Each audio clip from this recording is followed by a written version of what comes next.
So all the materials, all the tools you're going to see here are, so they're made out of bone, stone, or wood, and we have plenty of animal fur. We also have some of the canned hides, and this is made out of dog bane. We have sinew, so these are all the sorts of materials they would have used to create the things they needed.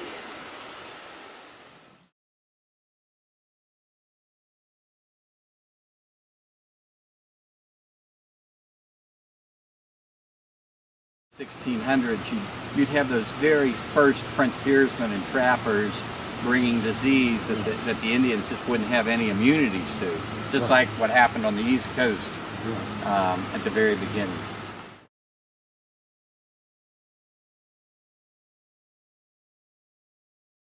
Ring, and that's where they'd have bear rugs and hides, and that's where they would sleep.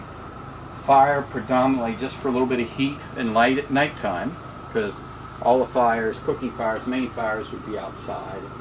And really, this is for protection for nighttime, for sleeping, and really, you know, inclement weather. Again, everything's going to take place outside.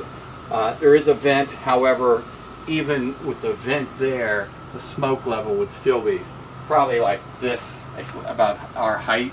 So everything, all the activities, they'd be down low. Roger Williams. Would use celts like this to first girdle the trees. And girdling a tree, you probably know this, but that one tree that has the ring around it down there by the stump, they're literally just doing it around here to kill the tree, to deny the nutrients from the roots up to the canopy.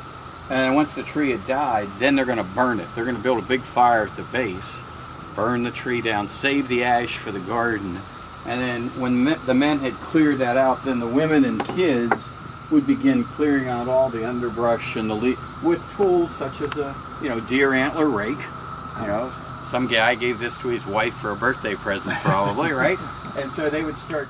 So they would put the dirt into mounds, and then first they would plant sister corn. And then when sister corn was up about a foot or a foot and a half, they'd plant sister bean. And sister bean's a pole variety of bean, so the corn stalk would be more developed by the time the bean is coming up, and the bean would wrap itself around the corn stalk. Corn has to have nitrogen to develop properly, and beans naturally take nitrogen out of the air, send it down the roots. There's the roots of the corn. They use that, and then in between the mounds, they would plant sister squash. So when sister squash came out, those big broad leaves would cover the ground and keep the sun from literally baking the ground and killing all the plants.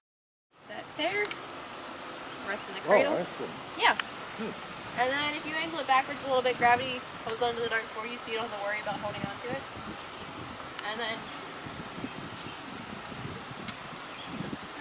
when you want to throw it, you just kind of throw it like you throw a ball. Oh, Try to hit the deer. Wow. Goes pretty far.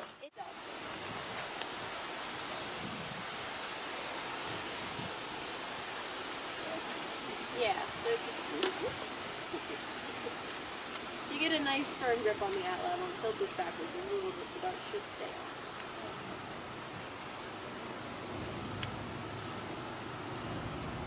There you go.